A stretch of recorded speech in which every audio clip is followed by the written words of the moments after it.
मस बिन द्वैत कलम बिन कागद बिन अक्षर सुधि होई, सुध बिन सहज ज्ञान बिन ज्ञाता काहें कबीर जन सोई। शब्द बड़ा है, लेकिन ये अंतिम दो पंक्तियां,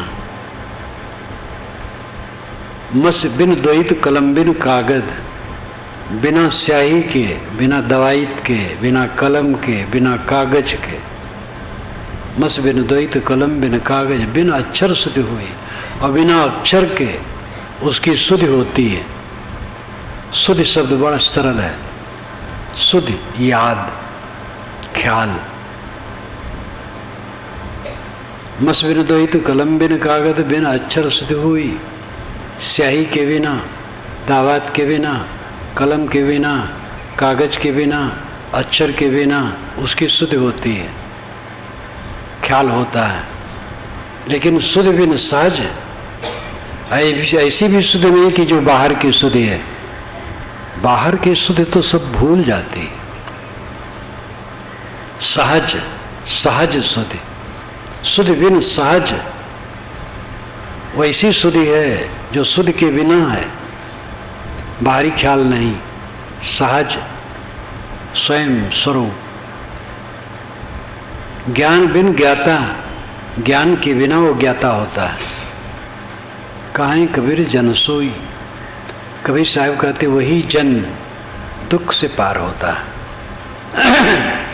नहीं जानता है और पूरा जानता है, पूरा जानता है और नहीं जानता है। बड़े बड़े ज्ञानी हैं, शब्द शास्त्री हैं, अनेक भाषाओं में पारंगत हैं, विधि शास्त्र, चिकित्सा शास्त्र, संगीत, कला, राजनीति बहुत जानते हैं, लेकिन दुखी है। छांदोग्योपनिषद में कथा आती है, सनत कुमार समर्थ ऋषि हैं, कल्याण प्राप्त पुरुष हैं। नारद उनके पास जाते हैं, कहते भगवान मैं शोक करता हूँ, मुझे ज्ञान दीजिए, शोक से पार हो जाऊं। शरद कुमार कहते हैं तुम कितना पढ़े हो इसको बताओ, क्या क्या पढ़े हो। उन्होंने कहा हमारा ऋग्वेद, यजुर्वेद, सामवेद, अथर्ववेद, शिक्षा, कल्प, व्याकरण, ज्योतिष, धनुर्विद्या, यक्ष विद्या, गंधर्व विद्या, ये सब जानता हूँ, सब पढ़ डाला हूँ, लेकिन मैं शोक करता हूँ, शोक से पार नहीं हूँ। महापुरुष कहते हैं कि शोक से पार हो जाना जीवन का फल है, आप मुझे शोक से पार लगा दीजिए। सनत कुमार कहते हैं नारद तुम नाम जानते हो, चारों वेद में नाम भरे हैं, संज्ञाएं भरी हैं, शिक्षा, कल्प, व्याकरण, निरुक्त, छंद, ज्योतिष, विधि शास्त्र, निधि शास्त्र, यक्ष विद्या, गंधर्व विद्या, ये सब में नाम भरे हैं, संज्ञाएं हैं। तो इन सबको पढ़ लोगे, पढ़े हो तो नाम का तुम्हें ज्ञान हो जाएगा। तो क्या भगवान नाम से कुछ बड़ा है? नाम से बड़ा वाक है। ठीक भगवान मैं वाक की उपासना करूंगा, ठीक है, जो वाक की उपासना करोगे तो वाक में जो कुछ है जान जाओगे। तो क्या भगवान वाक से भी कुछ बड़ा है? फिर ये लंबा गया है, इसको पढ़ना हो तो उपनिषद सौरभ में पढ़ लीजिए, यहाँ की पुस्तकों में वो है, उपनिषद सौरभ में छांदोग्योपनिषद में बात आती है। अंतिम में वो कहते हैं ये वही भूमा तत्सुखे नाल पे सुखमस्त भूमयु सुखम, भूमा में सुख है, अल्प में सुख नहीं, सब अल्प है, सारी विद्याएं अल्प हैं, कभी पूरी नहीं होती है विद्या।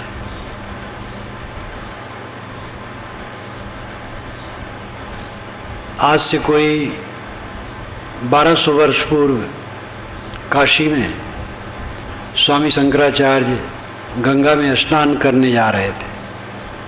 एक बूढ़ा पंडित जिसके दांत टूटे थे, व्याकरण याद कर रहा था। धातु, डुक्रियम करणे एक धातु है, उसको बारंबार दोहराता, डुक्रियम करणे, डुक्रियम करणे, डुक्रियम करणे।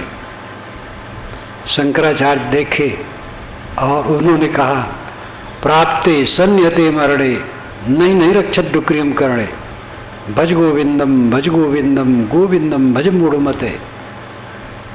प्राप्ते सन्यते मरणे, मृत्यु बिल्कुल निकट आ गई है।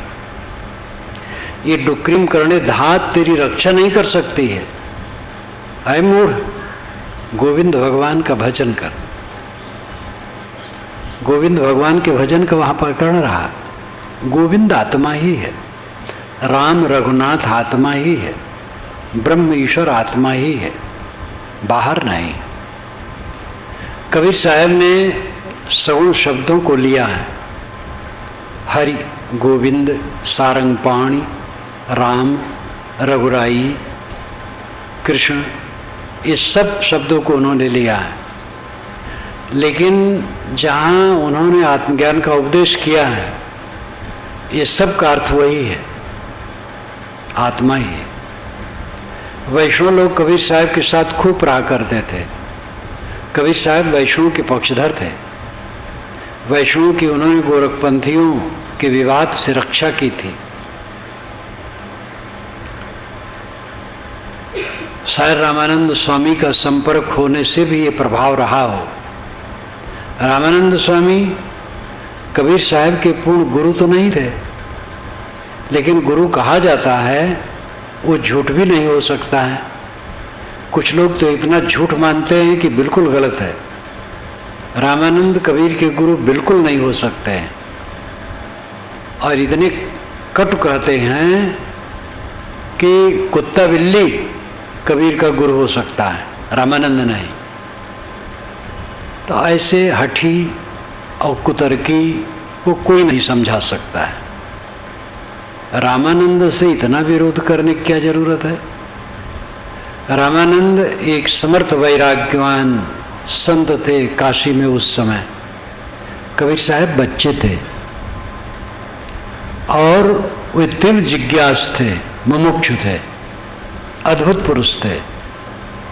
गरीबदास महाराज ने कहा है, 5 बरस के जब भये काशी माही कबीर। गरीबदास अजब कला, ज्ञान ध्यान गुण शीर। कबीर 5 बरस के थे काशी में, अद्भुत थे। ऐसे ऐसे प्रश्न करते थे कि लोग कहते थे, आश्चर्य, बच्चा कैसे कह रहा है। और ऐसा मेधावी, ऐसा उग्र संस्कारी निश्चित है आधार चाहेगा। लोग बताएं कि तुम इतने तीव्र हो और इतना जानना चाहते हो, बड़ों बड़ों पर तर्क करते हो, तो इस समय रामानंद स्वामी हैं, उनके पास जाओ। गए और उनका संपर्क हुआ। कई धारणाएं हैं। रामानंद स्वामी समझे ये मुसलमान घर में पाले गए हैं, अछूत हैं, कैसे शिष्य बनाऊं। तो नदी तट पर वे लेट गए और रात में वो आए, खड़ाऊ पड़ गई तो राम राम कहे तो कबीर ने मंत्र मान लिया। ये सब उपोदघात पंडितों का है। विचारक मानते हैं कि रामानंद स्वामी सरल थे, ऐसे जातिवाद के पक्षपाती नहीं थे। हाँ, यह है कि कबीर से जब जुड़े हैं तो उनमें और उदारता आई है। कबीर के संपर्क में रामानंद में और उदारता आई है।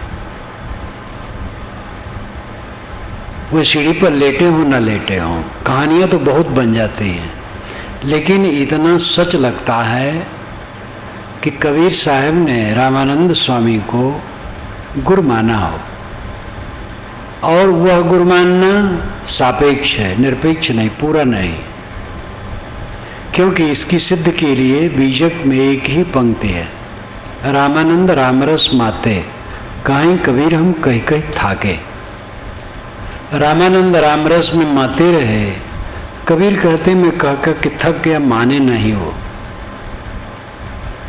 इस पंक्ति में दोनों बातें ध्वनित होती हैं। निकटता और दूरी।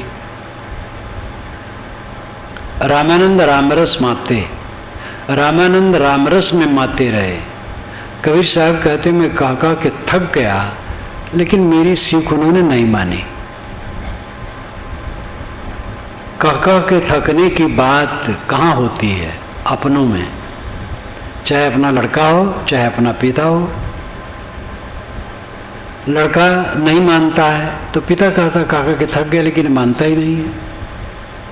पिता भी गड़बड़ कर रहा हो, स्वभाव गलत हो, शराब पीता हो या और कुछ करता हो, लड़का बारंबार समझाता है। कोई पूछता है तुम अपने पिता को समझाते नहीं हो, शराब पीते ठीक नहीं करते हैं? लड़का कहता मैं काका के थक गया, मानते नहीं है। काका के थकने का प्रयोग ये अपनों में होता, दूसरों में नहीं होता। इसलिए रामानंद और कबीर की घनिष्ठता इसमें सिद्ध होती है, दूरी सिद्ध होती है। कोई रामरस में माते रहे, मैं समझाता हूँ, रामरस में कबीर भी माते रहे, लेकिन दोनों के रामरस में फर्क है।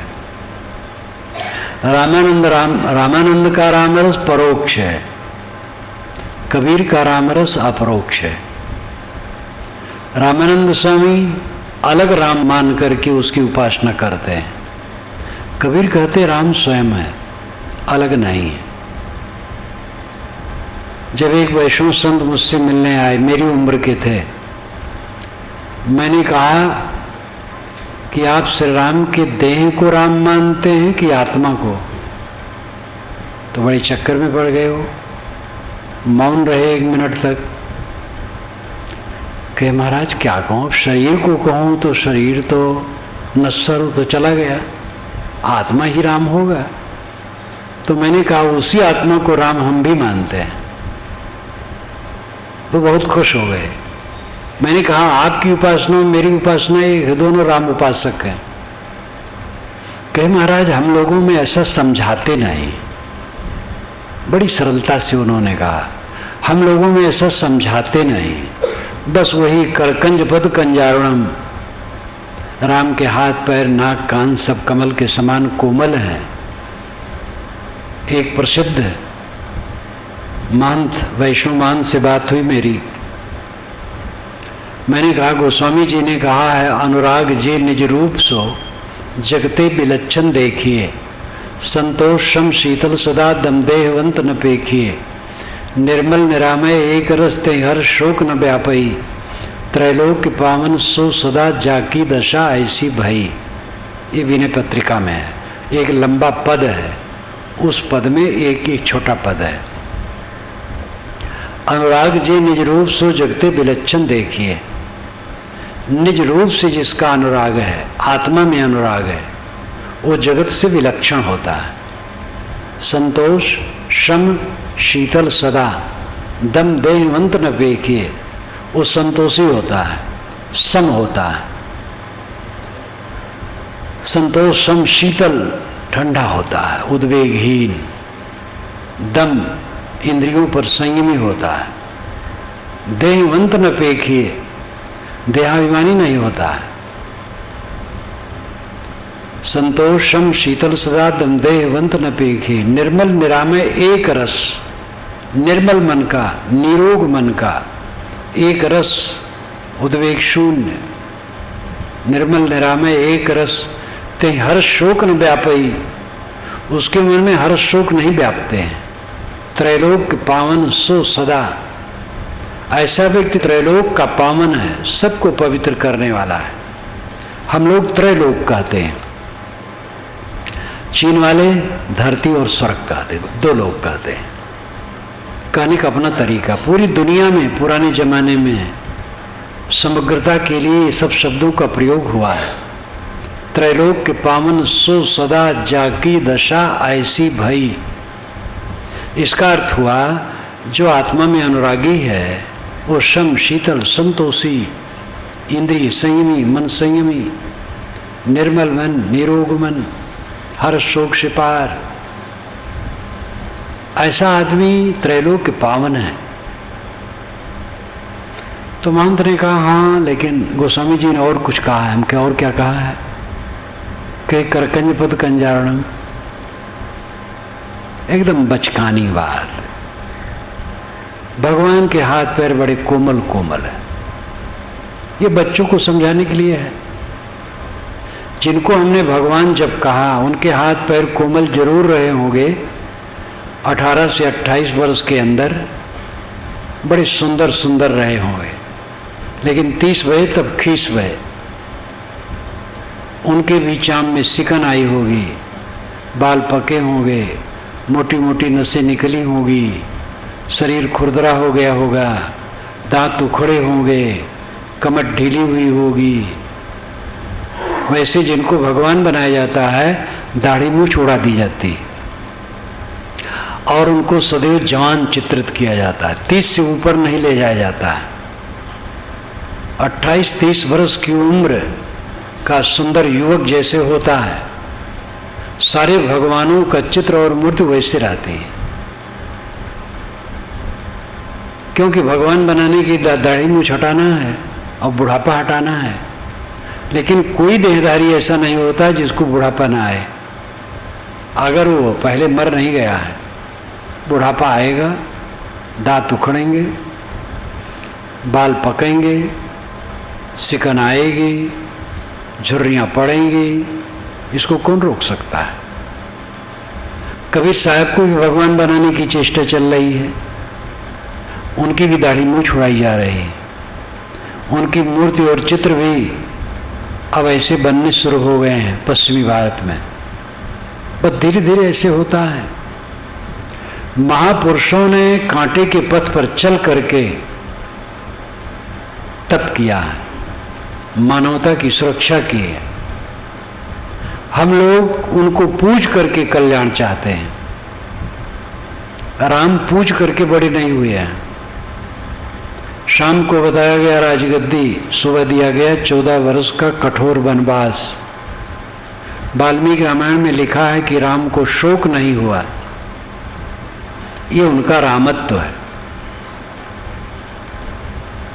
पूरी पीरियड में वे पूजा करके बड़े नहीं हुए हैं, कर्म करके बड़े हुए हैं।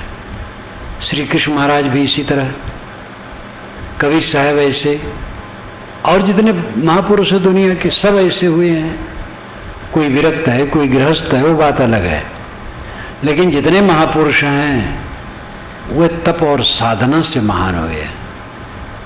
हम उनके उपदेश नहीं मानना चाहते हैं, उनको मानना चाहते हैं। राम को मानते हैं, राम की नहीं। कबीर को मानते हैं, कबीर की नहीं। कबीर की शिक्षा नहीं मानते, कबीर को मानते हैं। कबीर भगवान है, कबीर कबीर जपने से मोक्ष होगा, राम राम जपने से मोक्ष होगा, ये मानते हैं। लेकिन ये बड़ी ऊपर ऊपर की बात है। किसी महापुरुष का नाम जपना बुरा नहीं है, लेकिन अंदर में क्या है। जपते जपते बुढ़ा गए, तंबाकू नहीं छूटा, गाली देना नहीं छूटा, कलह करना नहीं छूटा, क्या हुआ। मस बिन द्वैत कलम बिन कागद बिन अक्षर सुध होई, सुध बिन सहज ज्ञान बिन ज्ञाता काहें कबीर जन सोई।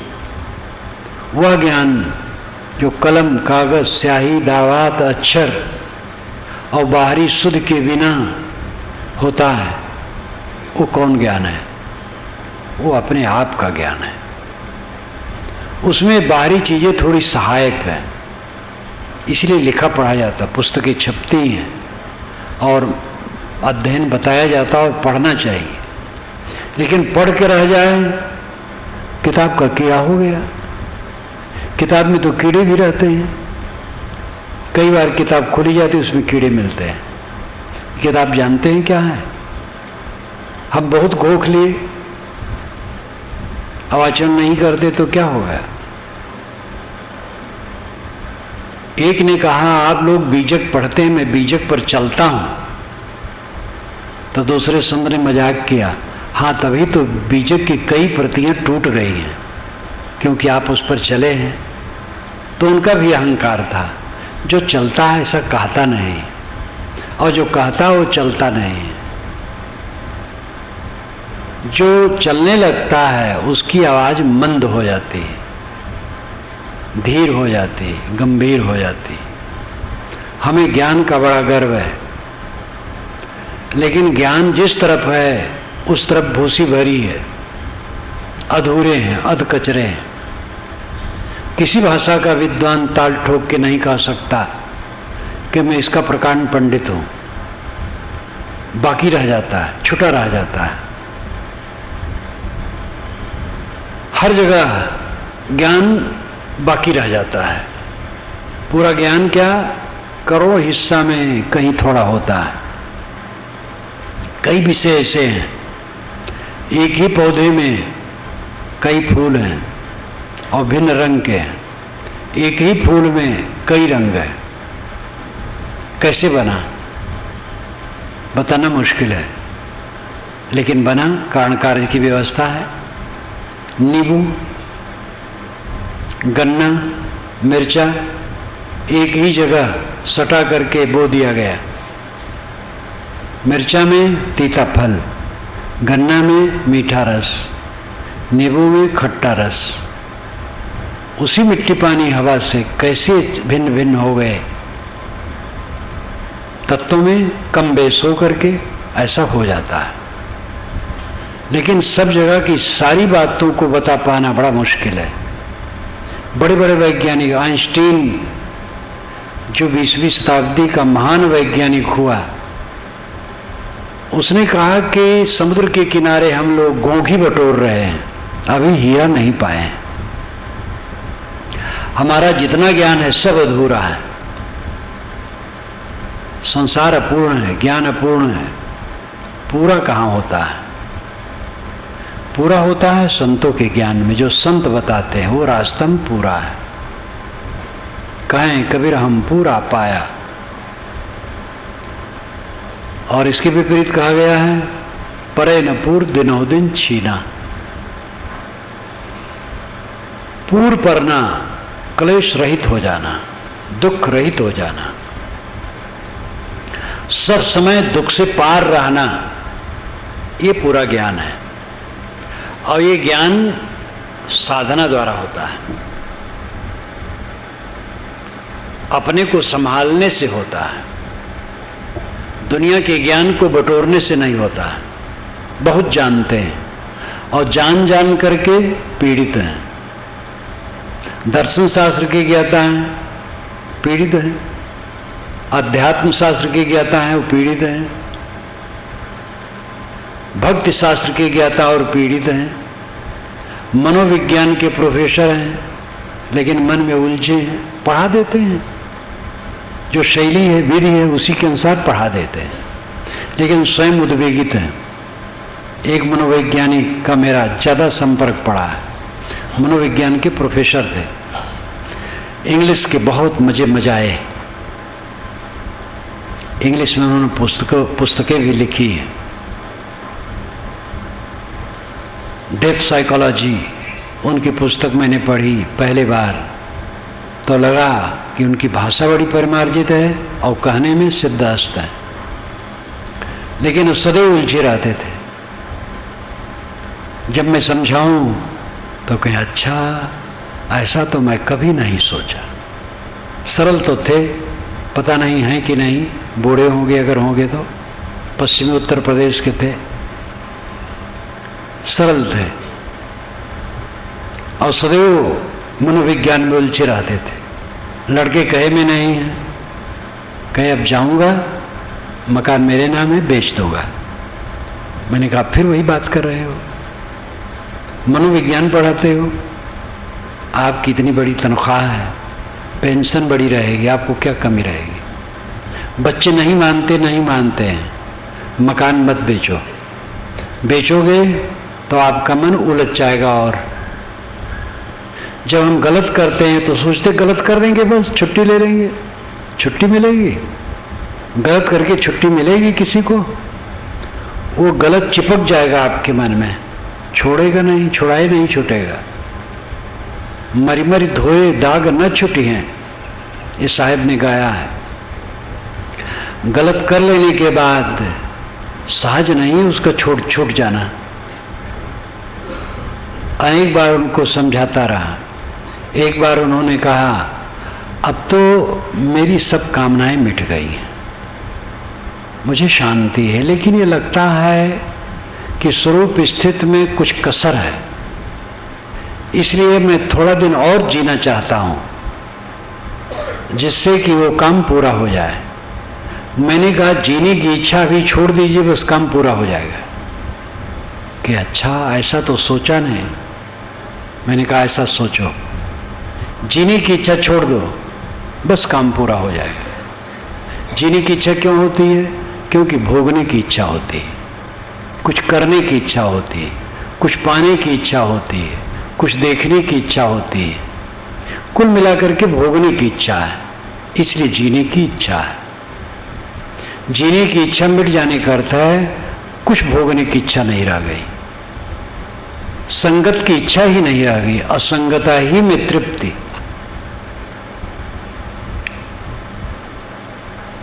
उपाधि भेदात स्वयमेव भिद्यते उपाधि पोहे स्वयमेव केवल। ये स्वामी शंकराचार्य ने कहा है। उपाधि भेदे स्वयमेव भिद्यते, उपाधि के भेद से आप स्वयं छिन्न भिन्न हैं। उपाधि का मतलब संबंध, देह, नाम, रूप, गुण, कर्म, स्वभाव, उपलब्धियां, ये सब उपाधि है। उपाधि का अर्थ होता है झंझट भी, तो अंततः ये झंझटें हैं। उपाधि का मतलब संबंध। उपाधि भेदात, उपाधि के भेद से, संबंध के भेद से स्वयं भिद्यते, आप छिन्न भिन्न हैं। आप अपने को पुरुष मानते हैं, स्त्री मानते हैं, काला गोरा मानते हैं, विद्वान अविद्वान मानते हैं, ब्राह्मण शूद्र मानते हैं, हिंदू मुसलमान मानते हैं, कबीरपंथी वैष्णव मानते हैं, प्रतिभावान प्रतिभाहीन मानते हैं, धनी निर्धन मानते हैं, सद्गुणी दुर्गुणी मानते हैं, पता नहीं क्या क्या मानते हैं। ये सब उपाधि का चक्कर है। उपाधि भेदा तो स्वयमेव भिद्यते, जो उपाधि पोहे स्वयमेव केवल। उपाधि को हटा दिया गया, स्वयमेव केवल, स्वयं केवल है। स्वयमेव केवल, स्वयं एव केवल, स्वयं ही केवल रह गया। मैं सब कुछ नहीं हूं, शुद्ध चेतन मात्र। ये भी कहने की जरूरत नहीं, सब ढकेल दो। अपोह, चोपाहे, चोपाधि पोहे, च उपाधि अपोहे। उपाधि को हटा दिया गया, ठेल दिया गया। देह ही मैं नहीं हूं। जब देह नहीं हूं तो नाम रूप गुण कर्म स्वभाव में कहाँ हूं? उपलब्धियां मेरी कहाँ हैं? सब झूठ। स्वयं एवं केवल, अपने आप केवल रह गया। ये केवल का जो अनुभव है, कैवल्य का, अद्वैत का, असंगता का, निर्वाण का, परम शांति का, परमानंद का, आत्यांतिक सुख का, ये अनुभव, ये बोध और अभ्यास से होगा। ये बाहरी ज्ञान से नहीं होगा। बाहरी ज्ञान तो और भटकाएगा। लाओत्से कहते हैं कि ज्ञानी के पास कोई जाता है तो उसके ज्ञान को घटाता है। अद्भुत अद्भुत वचन उन्होंने कहा है। संत के पास जब कोई जाता है कल्याण के लिए तो उसके ज्ञान को छीनता है, घटाता है। छीन करो, जो जानते हो खो दो, भूल जाओ, खाली करो। वैली स्पिरिट, जैसे दो पर्वतों के बीच में खाली जगह होती है, वैली स्पिरिट आत्मा। जब आत्मा खाली हो, आपका मन बिल्कुल खाली हो, तब वो दशा आएगी। मन में तो भरा है कूड़ा कबाड़, जानकारी ज्ञान के नाम पर तमाम कूड़ा भरा है। राग द्वेष कलह कल्पना किसी ने कुछ कह दिया है, मुझे बारंबार खटक रहा है, क्यों इसको चिपकाए हो? कहने वाले सबके मुंह को पकड़ पाओगे? अपने बाल बच्चों को नहीं पकड़ पाओगे? अपने चेले को नहीं पकड़ पाओगे? जब जिसके मन में आएगा कुछ कही देगा। हवा में वाणी बह जाती है, क्यों पकड़ रहे हो? हम ज्ञान मानते हैं दुनिया भर का, प्रपंच बटोर करके, याद कर करके। सारी यादगिरियां दुख देती हैं। ये समाधि और ध्यान क्या है? सारी यादगिरियों को खो देना, कुछ न सोचना। ध्यान क्या है? कुछ न सोचना। दृष्टाभ्यास, साक्षी दशा। मन को देखो, मन में न मिलो, देखते जाओ, देखते जाओ। उदास रहो, वो अपने आप ठंडा हो जाएगा। चिपको मत उसमें, अपने को असंग बनाए रखो। परमात्मा की प्राप्ति यही है। आज तक कहीं बाहर परमात्मा की प्राप्ति नहीं हुई है। पुराणों महाकाव्यों में बड़ा हल्ला है ईश्वर दर्शन, वेदों में ऐसा नहीं है, 6 शास्त्रों में नहीं है, उपनिषदों में नहीं है।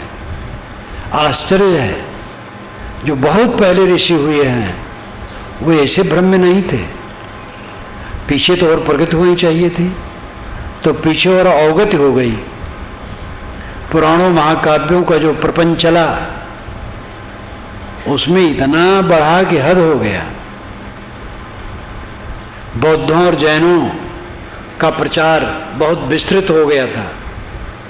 उधर से जनता को लौटाने के लिए पुराण महाकाव्य खूब रचे गए और खूब महिमाएं फैलाई गई। जनता तो जरूर लौटी, लेकिन पोगापंथी हो गई। आत्मज्ञान छूट गया, अपनी तरफ लौटने की बात छूट गई, परोक्ष में लटक गए। भगवान के दर्शन कराने वाले आजकल कितने गुरु घूमते हैं। एक ने एक से कहा, गुरु किए? कहे हाँ किए। कहे भगवान के दर्शन कराए? कहे नहीं कराए। कहे हमारे गुरु के पास आ जाओ, तुरंत करा देंगे। भगवान को अपने जेब में लोग रखे हैं, गुरु लोग निकाल निकाल करके दिखा देते हैं। जिसके दर्शन होते हैं वो परमात्मा होता है। दर्शन तो दृश्य का होता है, रूप का होता है। श्रुति ही नहीं मानती है कि दर्शन परमात्मा होता है। यत् चक्षुषा न पश्यति येन चक्षुष पश्यति तदेव ब्रह्मत्वं विद्धि नेदं यदिदमुपास्ते। यत् चक्षुषा न पश्यति, जिसे आंखें नहीं देखती, येन चक्षुष पश्यति, जिसके द्वारा आंखें देखती हैं, तदेव ब्रह्मत्वं विद्धि, तदेव ब्रह्म त्वं विद्धि, उसी को तू ब्रह्म जान। नेदम यदिदम उपास्ते, न इदम यदिदम उपास्ते, न कि जो तुम इसकी उपासना कर रहा है देख करके वो ब्रह्म है। नेदम यदिदम उपास्ते, न इदम यदिदम उपास्ते, जिसकी तुम उपासना कर रहे हो वो ब्रह्म नहीं है। देख करके जिसकी तुम उपासना कर रहे हो वो ब्रह्म नहीं है। ब्रह्म दिखाई नहीं देता है। ब्रह्म की सत्ता पा करके आंखें देखती हैं, ये ब्रह्म आत्मा है। आत्मा की सत्ता पा करके आंखें देखती हैं। आत्मा निकल जाता है, आंखें कुछ नहीं देखती हैं। देखने वाले को देखो, जानने वाले को जानो, अपनी तरफ लौटो, अपने को समझो। परमात्मा कहीं बाहर नहीं, आत्मा परमात्मा है। आत्मा की तरफ लौटना ये कलम कागज स्याही दावात अक्षर के बिना है। कलम कागज स्याही दावात अक्षर का अपनी जगह पर महत्व है। अपनी जगह पर विधि शास्त्र का महत्व है, चिकित्सा शास्त्र का महत्व है, बीज गणित, अंग गणित या और भी जितने कुछ विद्याएं हैं, अगणित विद्याएं हैं, सबका महत्व है। लेकिन उन सब से दुख दूर नहीं होगा, बल्कि दुख बढ़ेगा। जितना जानोगे दुख बढ़ेगा। जान जान करके आदमी का दिमाग खराब है, इसलिए काम भर का जानो। जो आपका पेशा है उसके विषय में ठीक से जानो, फिर कल्याण का विषय जानो। बहुत बात जान करके तो दिमाग बोझिल होगा और जो असली काम है वो नहीं कर पाओगे। इसलिए अपने पेशे की बात को जान लो, जिससे जीवन गुजर होता है, और जो आपका पेशा है उसके विषय में ठीक से जान लो और वो काम करो। फिर दुख दूर करने वाला काम करो। जिस साधना में, जिस स्थिति में दुख न हो, वो सच्ची विद्या है। सनत कुमार ने कहा, नारद तुम नाम पढ़े हो, संज्ञाएं पढ़े हो, यो वही भूमा तत्सुखे नालपे सुखमस्ति भूमयु सुखम। भूमा में सुख है, अल्प में सुख नहीं है। भूमा क्या है? यत्र नानद पश्यत नानद शृणोत नानद विजानात स भूमा, यत्र न अन्यत पश्यत, जहाँ पर दूसरे को नहीं देखा जाता, न अन्यत शृणोत, दूसरे को नहीं सुना जाता, न अन्यत विजानात, दूसरे को नहीं जाना जाता, स भूमा, वो भूमा है। जब दूसरे को देखना सुनना जानना बंद हो जाता है तब भूमा की स्थिति है। आज तक रूप देखते देखते आंख घिस गई, रूप की तृप्ति हुई?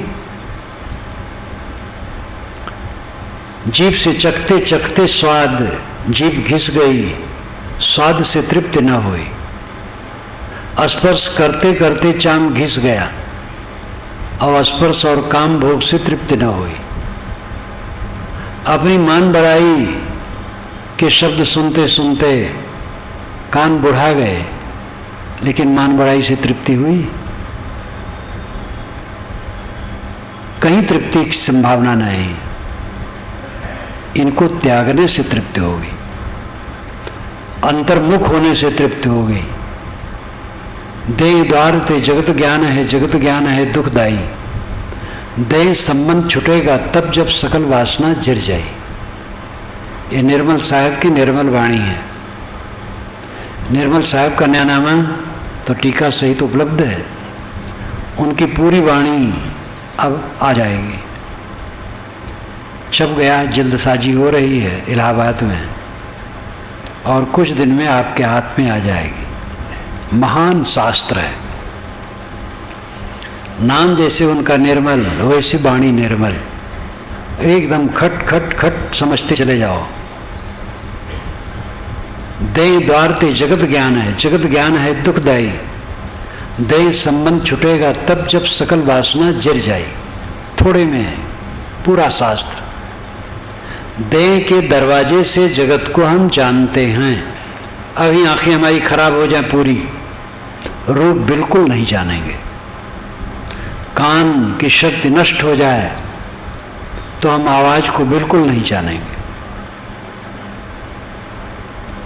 गाड़ी नींद में कुछ नहीं जानते हैं, देह छूट जाती कुछ नहीं जानते हैं।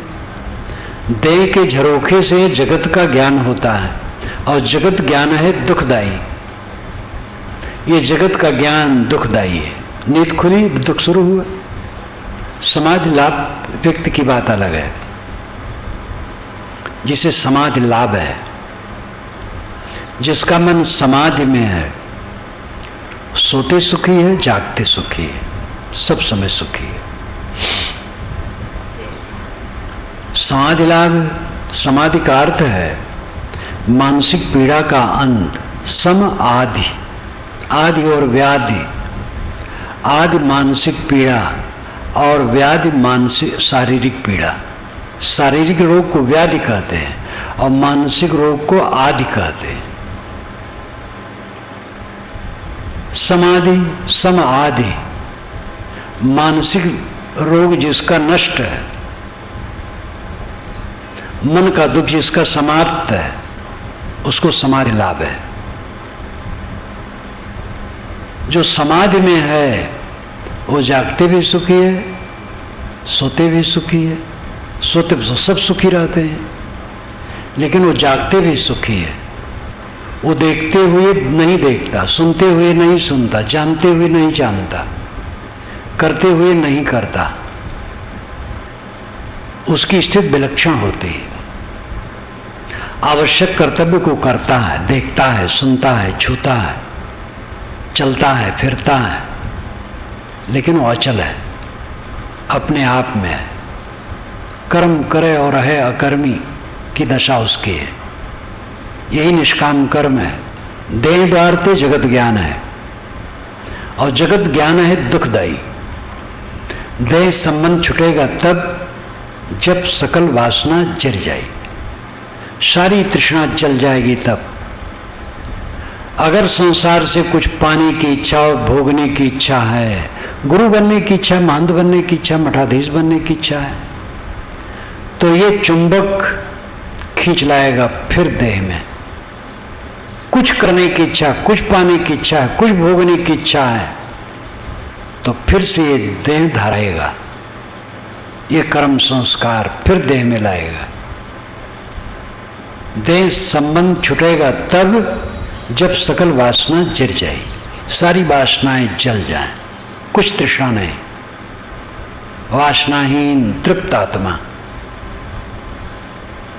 मर जाने के बाद फिर लौटना है कि नहीं, किसी को विश्वास न हो, पता नहीं लौटना है कि नहीं लौटना है। वासना रहती तो देह धरना पड़ता है, ये विश्वास है कि सच है। ऐसा होने पर भी किसी को इसमें बोध न हो, इतना तो समझ सकता है कि जब सारी इच्छाएं शांत हो जाती हैं तो इसी जीवन में मनुष्य कृतार्थ हो जाता है। जिसकी सारी इच्छाएं शांत हो गई, महातृप्तात्मा, जीवन मुक्ति का आनंद तो सामने है, इसमें तो विश्वास की जरूरत नहीं है, अनुभव का विषय है। करो, देखो। जिसकी इच्छा आपके पास नहीं है, उसका क्या दुख है। आप तंबाकू नहीं खाते हैं, क्या दुख है उसका। बीड़ी पीते, उसके लिए दुख है। तंबाकू नहीं खाते, उसका कोई दुख नहीं है। जहां जहां हमारी इच्छा है वहां वहां पीड़ा है, जहां इच्छा नहीं है कोई पीड़ा नहीं है। और जब सारी इच्छाएं समाप्त हो जाती हैं तब मन पीड़ा से मुक्त हो जाता है। यही सच्चा ज्ञान है। शुद्ध बिन सहज ज्ञान बिन ज्ञाता, वो बाहरी शुद्ध के बिना सहज उसकी शुद्धि है, और ज्ञान के बिना वो ज्ञाता है, बाहरी ज्ञान नहीं है। ऐसे दुख रहित महात्मा होंगे जो व्याकरण नहीं जानते होंगे, कोई भाषा को ठीक से नहीं जानते होंगे, विधि शास्त्र नहीं जानते होंगे, चिकित्सा शास्त्र नहीं जानते होंगे। वो कहानी बड़ी रोचक है, आप सुने होंगे। नौका पर एक प्रोफेसर आके बैठे, उसने नाविक ने चलाया। प्रोफेसर ने बड़े गर्व से नाविक से कहा, तुम इंग्लिश जानते हो? कि हुजूर नहीं जानता हूं। कि अच्छा, तुम्हारे जीवन का एक हिस्सा, एक चौथाई हिस्सा डूबा है। आज के जमाने में इंग्लिश नहीं जानते हो। विज्ञान जानते हो? कि हुजूर नहीं जानता हूं। तो तुम्हारा 2 हिस्सा डूबा है। व्याकरण जानते हो? कि हुजूर मैं पढ़ा ही नहीं हूं। कि तो तुम्हारा 3 हिस्सा डूबा है। इतने में आगे चले, नौका नाचने लगे। नाविक ने कहा, हुजूर नौका डूबने वाली है, बचा नहीं पाएंगे। तैरना आप जानते हैं? कि तैरना तो नहीं जानता हूं। कि तो आप पूरे डूबे हैं। वो तो कूद गया, बांस फेंक करके तैर गया। प्रोफेसर साहब डूब गए। एक कहानी है। तैरना जो जानता है उसका जानना सही है। पानी में तैरना तो साधारण बात है। पानी में बहुत से नहीं जानते हैं, कोई बात नहीं। पानी में तैरना कोई जाने, कभी काम दे सकता है। यहां तैरने की बात है दुख से तैरना। दुख से तैरना जो जाने, पत्नी ने कुछ कट कह दिया, अब हरदम साल रहा है मन को। कभी दुख दूर होगा? पत्नी बेचारी रोटी देती है, पानी देती है, बिस्तर बिछा देती है, अनेक बार मीठ बोलती है, उसकी याद नहीं है। एक बार कट कह दी, वो मन में साल रहा है और दुखी बने, हरदम दुखी बने हैं। ये दुख कौन दूर करेगा? केवल अनुकूलता अनुकूलता हमें मिलती रहे तो हमें डूबना है। अनुकूलता अच्छी होती कि प्रतिकूलता? ये भी लाओ त्से ने कहा है। हार अच्छी है कि जीत? हमला करने वाला हारता है, पहले हमला करता वो हारता है। उनकी वाणी बड़ी विचित्र, कबीर वाणी जैसी है लाओ त्से की वाणी। है तो छोटी पुस्तक लेकिन अद्भुत है। हार अच्छी होती कि जीत? सम्मान अच्छा होता है कि अपमान? सम्मान अच्छा नहीं होता है। सम्मान तो शराब है। हमारा लोग सम्मान करते हैं। सम्मान करने वाले अगर श्रद्धा से करते तो उनका मन प्रसन्न होता है, लेकिन हम अगर अंदर से उस सम्मान में खुश होते हैं तो हम शराब पीते हैं। हमारी लोग आरती करते हैं, सिस्टम से भी आरती होती है, श्रद्धा से भी होती है। जहाँ आरती होती हर प्रकार के लोग होते, सिस्टम है तो चलो भाई हम भी घुमा दें। और किसी को बड़ी श्रद्धा है, अनुराग है, तो जैसे जैसे जिसकी भावना होगी वैसे उसको लाभ होगा। श्रद्धा से कोई आरती करता है उसके मन में प्रसन्नता होगी, लेकिन जिसकी आरती हो रही वो खुश हो रहा है तो नरक में वो डूब गया, वो मिटा। लोग करते हैं, करें, उसमें हमारा कोई लाभ नहीं। अपने आप को सब में से निकाल लेना सच्चा ज्ञान है। दुख इसी से दूर होगा। आपके जीवन का परम लक्ष्य क्या है? दुख से सर्वथा मुक्त हो जाना।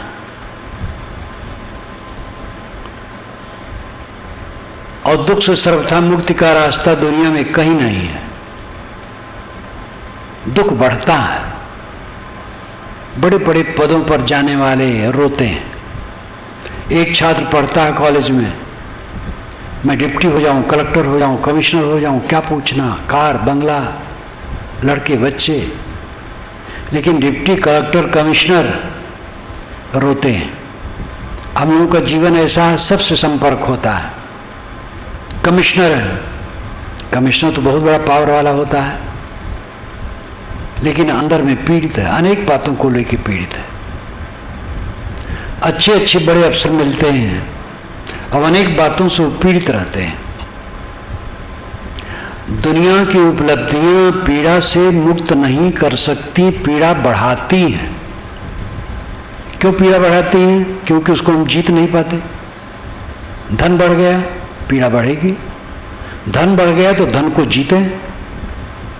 एक तो सन्मार्ग में खर्च करें, उचित खर्च करें और मुंह छोड़ के रखें।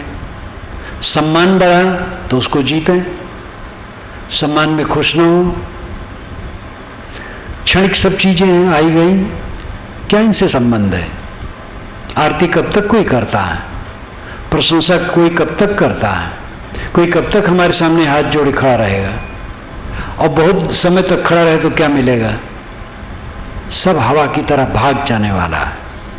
अंत में कूड़ा कचरा शरीर एक गड्ढे में सड़ेगा, यह आग में राख होगा। इसको क्यों नहीं समझते हैं? असली ज्ञान है दुख से मुक्त रहना, सब समय दुखहीन रहना। और यह ज्ञान बाहरी ज्ञान को कम करने से होगा। जो आज तक आप जानते हैं उसको घटाएं, कम करें। बहुत दुनिया को जान करके बहुत अपने को उलझा लिए हैं। ध्यान में तो सब कुछ जानना खत्म करना होता है, तभी असली ध्यान लगता है। वहां तो शुभ की भी याद नहीं करनी है, अशुभ तो छोड़ ही देना है, शुभ की भी याद करनी नहीं है। मैं शुद्ध चेतन हूं, इसकी याद की भी जरूरत नहीं। बोध तो है ही है, जो हूं सो हूं। सब संकल्प छूट गया, बस स्वयं शेष रह गया, उसमें कुछ नहीं सोचना है। सारे संकल्पों को छोड़ दो, मौन हो जाओ। छोड़ देना ही मौन है, संकल्पों को छोड़ देना ही मौन है। एक मौन होता है वाणी को बंद कर लेना, लेकिन अंदर में वाणी चलती है। विचार के साथ वाणी निरंतर चलती है। विचार जब शांत होते हैं तब असली मौन होता है। जब विचार नहीं चलते, संकल्प नहीं चलते, यादगिरियां ठप हो जाती हैं, संकल्प शून्य। यही लाओ जी की भाषा में वेली है, घाटी है। पर्वत निर्मित होते और मिट जाते हैं, और घाटी तो शून्य है। तो चीनी भाषा में प्रायः इसका प्रयोग है, लाओ जी की भाषा में इसका बारंबार प्रयोग है। वेली स्पिरिट, खाली आत्मा। वेली घाटी खाली होती है, शून्य होती है। ऐसे अपने मन को शून्य कर दो, उसमें कुछ आरोपित मत करो। पहली साधना की बात अलग है।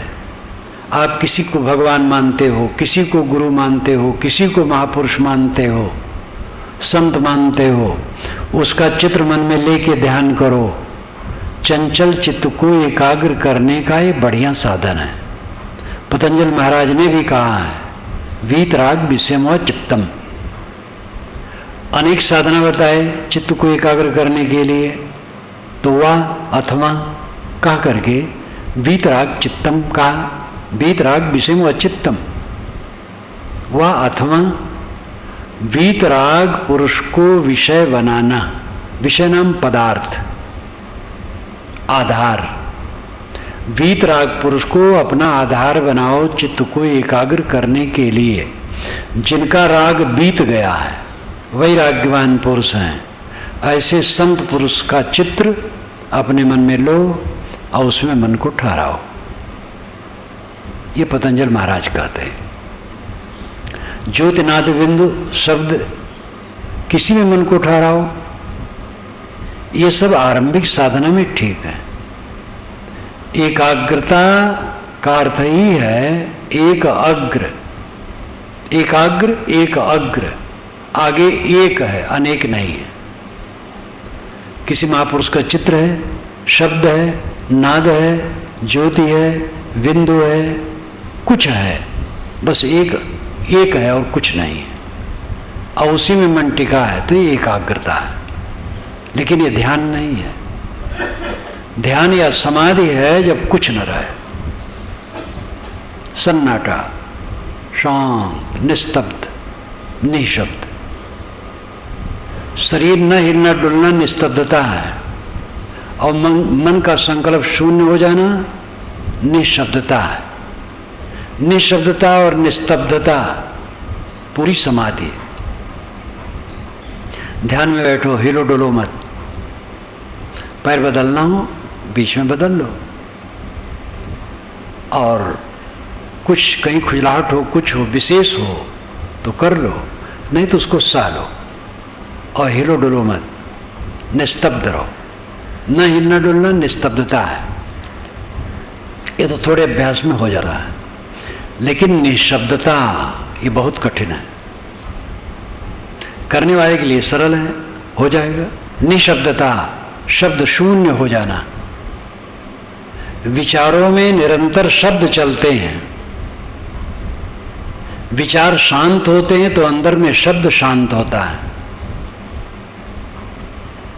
और ये दशा पूर्ण कल्याण की दशा है। लेकिन जब खाता पीता है आदमी, काम धंधा करता है, तब क्या कल्याण हो जाता है? उस समय निर्विकार रहे। समाधि में निर्विचारता पूर्ण स्थित है, और व्यवहार में निर्विकारता पूर्ण स्थित है। जब समाधि में पहुंचे, विचार शून्य हो गए, शांत, कुछ नहीं सोचते हैं, ये परिपक्वता है, उच्च शिखर है। अगर सोचने में आता है तो दृष्टा बन करके उसका अभाव करो, और सोचना बिल्कुल बंद हो गया तो पूर्ण स्थित है। व्यवहार में आए तो विकार नहीं है।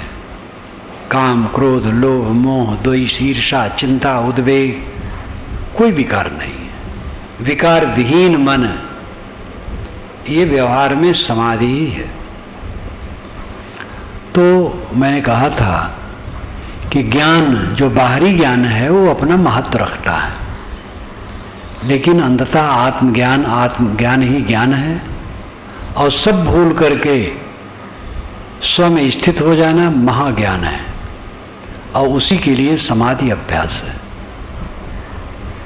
अहम शुद्ध चैतन्य ज्ञान स्वरूपम अजराहम अमराहम अखंडम अनूपम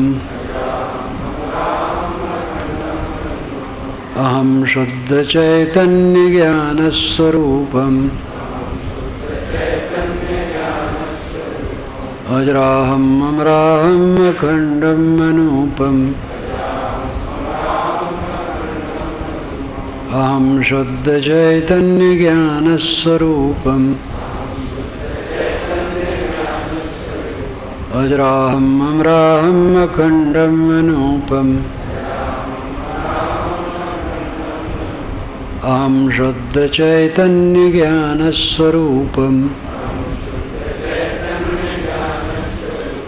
अजराहम अमराहम अखंडम अनूपम